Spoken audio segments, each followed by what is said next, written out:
The making of electronic configuration of elements, तत्वों का electronic विन्यास कैसे बनाया जाता है, इसके बारे में बात करेंगे।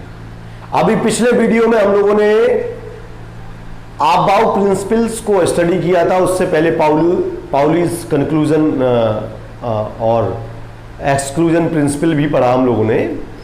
तो उससे जो कंक्लूजन निकला उसके आधार पर हम लोग इलेक्ट्रॉनिक कॉन्फ़िगरेशन को कैसे बना सकते हैं वो जानते हैं, ठीक है। और ये बहुत इंपॉर्टेंट चीजें हैं, आपके एग्जाम में 11th स्टैंडर्ड में बिल्कुल पूछी ही जाती है, ठीक है।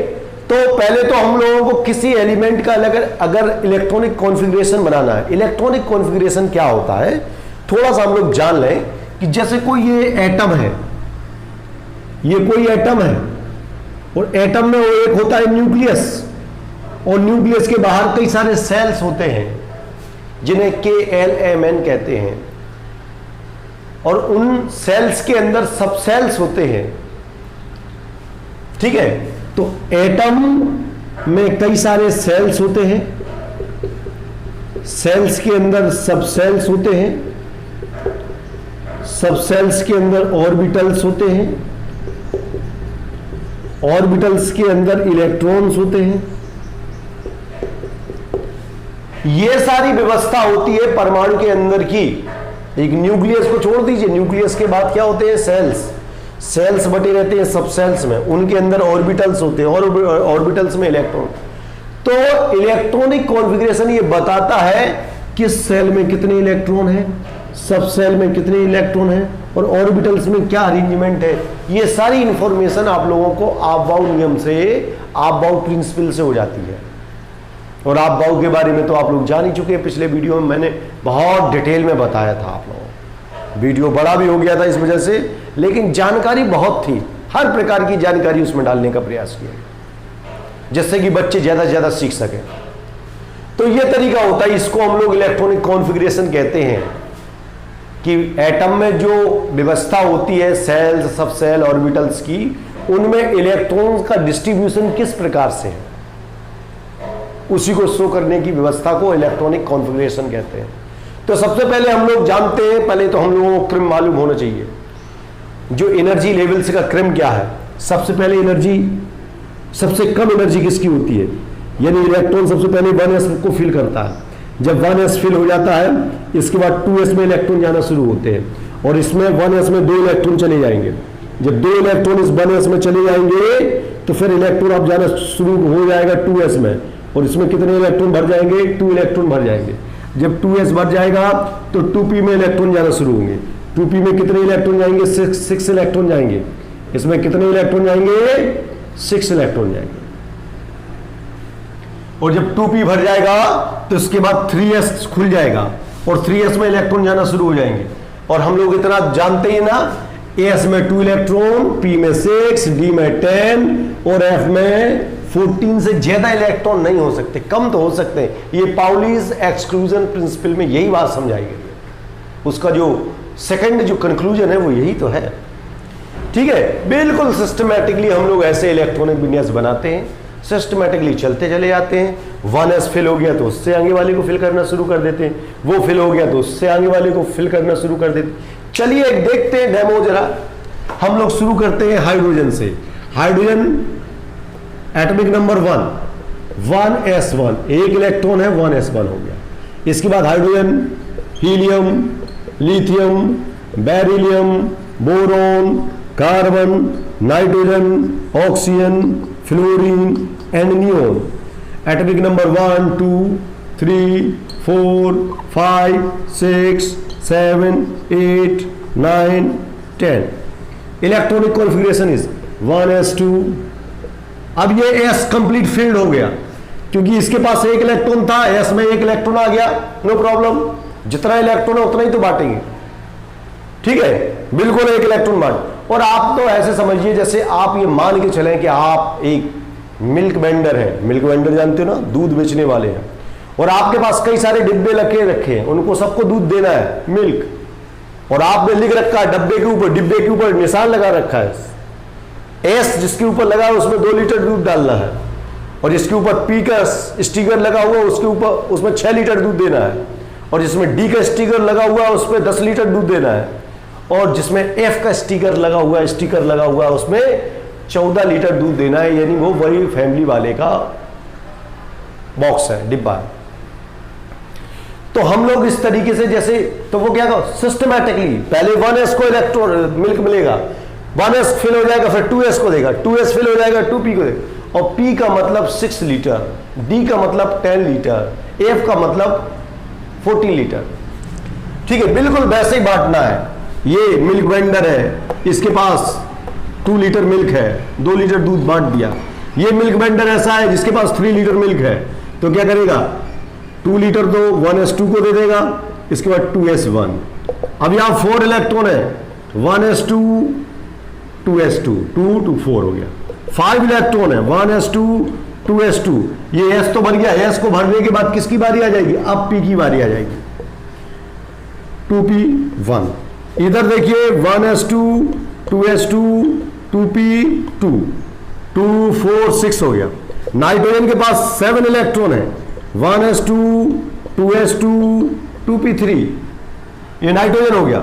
Oxygen 1s2 2s2 2p4, fluorine 1s2 2s2 2p5। ऐसे करके ये जो p है p1 p2 p3 p4 p5 और p में 6 तक इलेक्ट्रॉन जाएंगे, और लास्ट में 1s2 2s2 2p6। ये देखो 1s फिल है, 2s भी फिल हो गया, 2p भी फिल हो गया।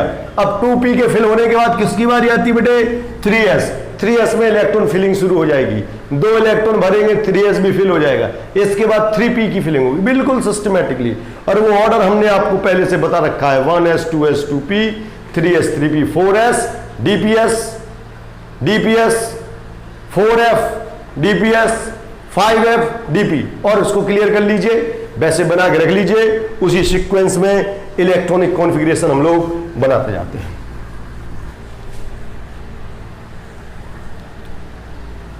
नियॉन के बाद 11 सोडियम,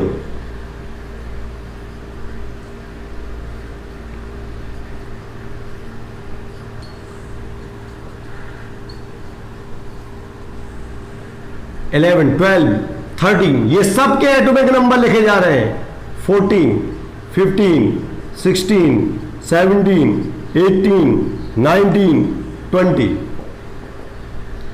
ये देखिए 1s2 2s2 2p6 10 इलेक्ट्रॉन हो गए, इसके पास 11 इलेक्ट्रॉन्स हैं, तो 2p6 के बाद 3s1 आ जाएगा। देखो 1s2 2s2 2p6 3s1, 2 4 6 10 और 1 11 इलेक्ट्रॉन है, 2 4 10 11 12 इलेक्ट्रॉन है।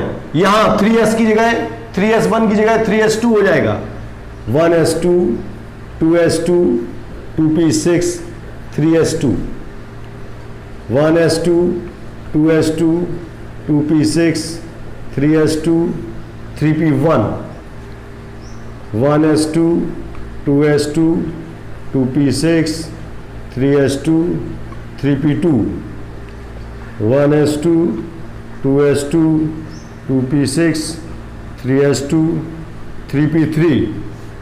बिल्कुल p1 2 3 ऐसे ही p में 6 तक इलेक्ट्रॉन भरे जाएंगे, 1s2 2s2 2p6 3s2 3p4, 1s2 2s2 2p6 3s2 3p5, 1s2 2s2 2p6 3s2 3p6, 1s2 2s2 2p6 3s2 3p6।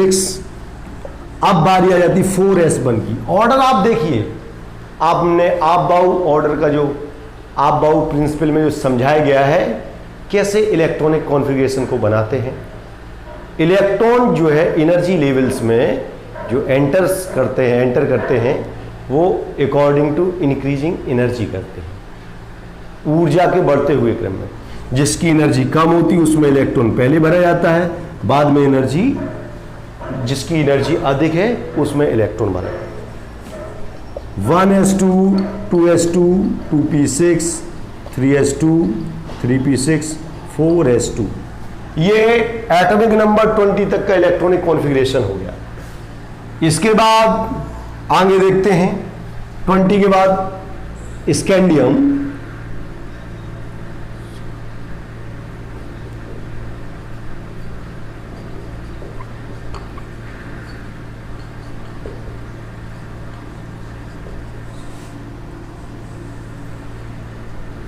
इक्कीस 22 23 24 24 25 26 27 28 29 30, 1s2 2s2 2p6 3s2 3p6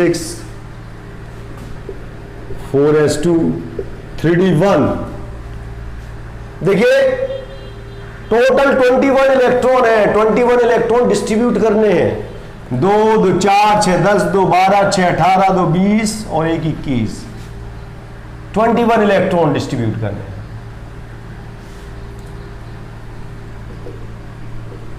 2 2 4 6 10 2 12 6 18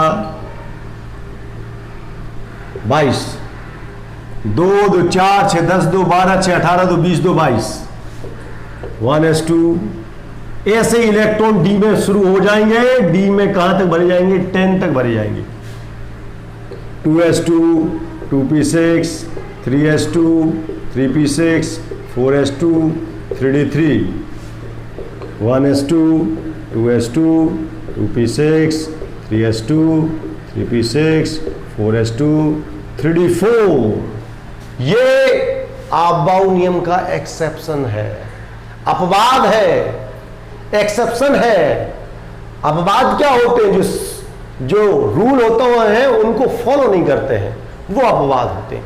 chromium का जो इलेक्ट्रॉनिक कॉन्फ़िगरेशन है 4s2 की जगह 4s1 हो जाएगा और 3d5 हो जाता है। इसको हम लोग हुंड रूल से एक्सप्लेन करते हैं। हुंड रूल कहता है ऑर्बिटल्स 50% भरे हो या 100% भरे हो, वो ज्यादा स्टेबल होते हैं कंपैरेटिवली जो कंप्लीटली इनकम्प्लीटली फील्ड की तुलना में। अगर 100% भरा सबसे ज्यादा स्टेबल, 50% भरा वो भी स्टेबल, और कोई कंडीशन है वो अनस्टेबल के लिए होती है। तो ये ध्यान रखेंगे 4s का इलेक्ट्रॉन 3d में चला गया, मैं निशान लगा दे रहा हूं यहां पर और इसके बारे में लिख दे रहा हूं मैं, अपवाद है, एक्सेप्शन है। ठीक है, 1s2 2s2 2p6 3s2 3p6 4s2 3d5, कोई प्रॉब्लम नहीं। 1s2 2s2 2p6 3s2 3p6 4s2 3d6, 1s2 2s2 2p6 3s2 3p6 4s2 3d7, 1s2 2s2 2p6 3s2 3p6 4s2 3d8, 1s2 2s2 2p6 3s2 3p6 4s2 3d9। और ये फिर exception है। Rule क्या है? नियम ये है यदि डी में 4 हो रहे हैं तो 5 कर देंगे। नुकसान किसका होगा? एस का। एस गरीब आदमी है, डी बड़ा आदमी है, इसको पैसे की जरूरत पड़ती है, इससे लूट लेता है डी। और ऐसे ही यहां ये कॉपर 4s2 3d9 ये कंप्लीटली फिल्ड हो जाए, इसलिए एस अपना एक इलेक्ट्रॉन डी की ओर ट्रांसफर कर देता है। ये ध्यान रखना, ये भी एक अपवाद है, ये भी एक अपवाद है, ध्यान रखेंगे। 1s2 2s2 2p6 3s2 3p6 4s2 3d10, ये बेटे जिंक का इलेक्ट्रॉनिक कॉन्फ़िगरेशन हो गया। और इस प्रकार से हम लोगों ने एटॉमिक नंबर 30 तक के इलेक्ट्रॉनिक कॉन्फ़िगरेशन कैसे बनाते हैं वो हमने जान लिया है। अब इसमें ध्यान रखेंगे हम कि ये जो क्रोमियम है ये एक्सेप्शन है, ये अपवाद है, इसका ध्यान रखेंगे। ये जो कॉपर है ये अपवाद है,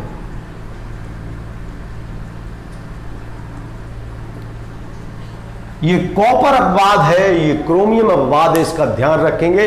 और सारे तत्वों के जो इलेक्ट्रॉनिक कॉन्फ़िगरेशन है वो आपके सामने है, बिल्कुल according to order of increasing energy. ऊर्जा के बढ़ते हुए क्रम में इलेक्ट्रॉन्स भरे जाते हैं। जिसकी एनर्जी कम होती है, जिस एनर्जी लेवल में की एनर्जी कम होती है उसमें इलेक्ट्रॉन पहले फिल होते हैं, और जिसकी एनर्जी अधिक होती है उसमें इलेक्ट्रॉन की फिलिंग बाद में की जाती है। और ये आपको समझ में आता है। चलिए इसको मिटाने के बाद इसके आगे कुछ और एक्सेप्शंस और इलेक्ट्रॉनिक कॉन्फ़िगरेशन बनाने का प्रयास करते हैं।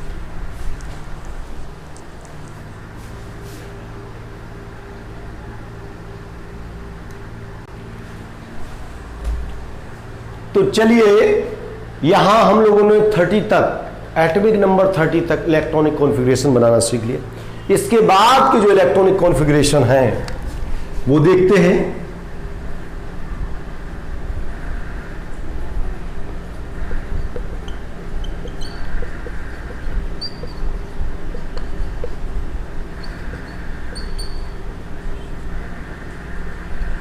एटॉमिक नंबर 31, 32, 33, 34, 35, 36, 37, 38, 39, 40, ये बिल्कुल वैसे ही इलेक्ट्रॉनिक कॉन्फ़िगरेशन बनाने हैं जैसे अभी तक बनाए हैं। 30 तक देखो 3d10 हो जाता है, हम लोग भी यहाँ ऐसे ही कर लें। 1s2, 2s2, 2p6, 3s2, 3p6, 4s2, 3d10, और 3d के बाद dps चलेगा 4p1, ऐसे बिल्कुल यही चलेगा 4p2, इसमें भी बिल्कुल ऐसे चलेगा 4p3, बिल्कुल ऐसे चलेगा 4p4, 4p5, 4p6।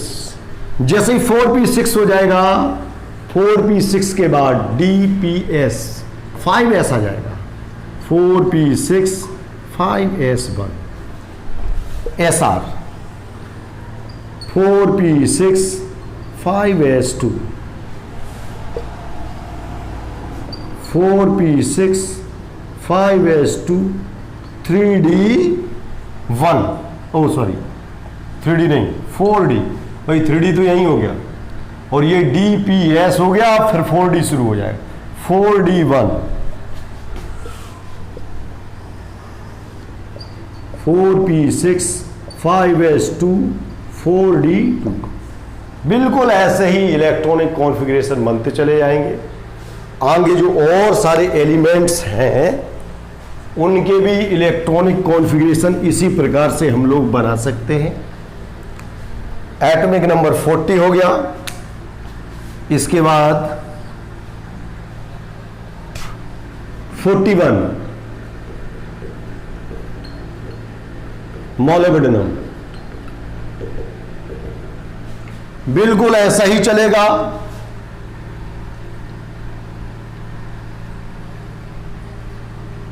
4d3 हो जाएगा, और उससे पहले 5s2 होगा, 4d3, और ये एक्सेप्शन है, अपवाद है, एक इलेक्ट्रॉन यहां से माइग्रेट होकर के यहां हो जाएगा।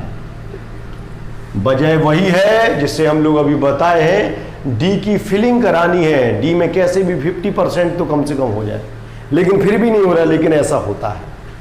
मोलिब्डेनम बिल्कुल वैसे ही इलेक्ट्रॉनिक कॉन्फ़िगरेशन 5s1 और 4d5, ये भी एक्सेप्शन है।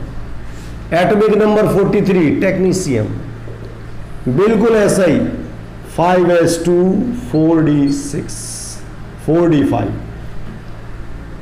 इसके बाद रुथेनियम, 44 5s2 4d6 और एक इलेक्ट्रॉन यहां से माइग्रेट हो जाएगा तो यहां हो जाएगा 7।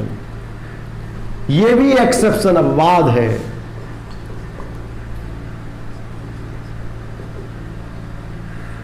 फाइव एस वन 4d8 ये भी एक्सेप्शन है। 46 पैलेडियम 5s1 4d9 4d10 दोनों इलेक्ट्रॉन उधर मूव कर जाते हैं एस के। 47 Ag बिल्कुल ऐसा ही 5s1 4d10 ये भी अपवाद है। इसमें पैलेडियम में एस के 2 इलेक्ट्रॉन, इन सब में एक एक इलेक्ट्रॉन माइग्रेट कर रहा है। ध्यान रखना भाई, देखो इसमें 41 में एक इलेक्ट्रॉन माइग्रेट किया, एक इलेक्ट्रॉन माइग्रेट किया, ये बिल्कुल फ्री है। इसमें भी एक इलेक्ट्रॉन माइग्रेट किया, यहां भी एक इलेक्ट्रॉन माइग्रेट किया डी में, यहां 2 इलेक्ट्रॉन माइग्रेट कर गए डी में, यहां भी एक इलेक्ट्रॉन माइग्रेट। और ये माइग्रेशन क्यों हो रहा है? डी को फिलिंग करने के लिए, ठीक है। लॉस किसका हो रहा है? उसके पड़ोसी एस का लॉस हो रहा है। हर जगह इलेक्ट्रॉन कहां से जा रहे हैं? एस से। डी में क्यों जा रहे हैं? क्योंकि हुंड रूल्स के अकॉर्डिंगली जो 100% फील्ड ऑर्बिटल्स होते हैं वो मोर स्टेबल होते हैं, 50% जो फील्ड ऑर्बिटल होते हैं वो भी मोर स्टेबल होते हैं। तो ये स्टेबिलिटी गेन करने के लिए इलेक्ट्रॉन एस से माइग्रेट कर जाता है डी में। कभी कभी एक, अधिकांश बार एक, लेकिन कभी कभार जैसे कि आप लोग देख रहे हैं पैलेडियम में सीधे 2 इलेक्ट्रॉन 5s से 4d में माइग्रेट कर जाते हैं, ठीक है। तो बेटे ये इलेक्ट्रॉनिक कॉन्फ़िगरेशन हो गए। ये भी एक्सेप्शन है सिल्वर जिसे हम लोग कहते हैं। ये यहाँ टेक्नीशियम जो है फ्री है एक्सेप्शन से, और सब जो है आप देख रहे हैं। इलेक्ट्रॉनिक विन्यास बना सकते हैं इस आधार से। इसकी 1-2 बार प्रैक्टिस अवश्य करें। उम्मीद है ये आपको समझ में आ गया होगा। इलेक्ट्रॉनिक विन्यास बिल्कुल इसी प्रकार से फीलिंग है, बिल्कुल नीचे, ठीक है। और एक एक करके P1 2 3 4 5 6 P खत्म, 5s शुरू हो गया, 1 2 S खत्म, 4d शुरू हो गया, D 1 2 3 नहीं आया। 3 क्यों नहीं आया? 2 के बाद जैसे ही 3 हुआ एक इलेक्ट्रॉन S से माइग्रेट कर गया, यहां 4 हो गया। 5 7 6 नहीं आया, ठीक है। 7 8 9 नहीं आया, सीधा 10 इलेक्ट्रॉन यहां माइग्रेट कर गया, ठीक है। तो बेटे ये जो है इलेक्ट्रॉनिक कॉन्फ़िगरेशन बनाने की एक व्यवस्था थी। उम्मीद है आप लोग जान गए होंगे इसे, और बनाने की कोशिश करें, सीखें, और कमेंट्स बॉक्स में जा करके अपनी अटेंडेंस बताना ना भूलें। और मेरा कॉन्टैक्ट नंबर भी दिया गया है, अगर कोई समस्या है तो आप पूछ सकते हैं। धन्यवाद।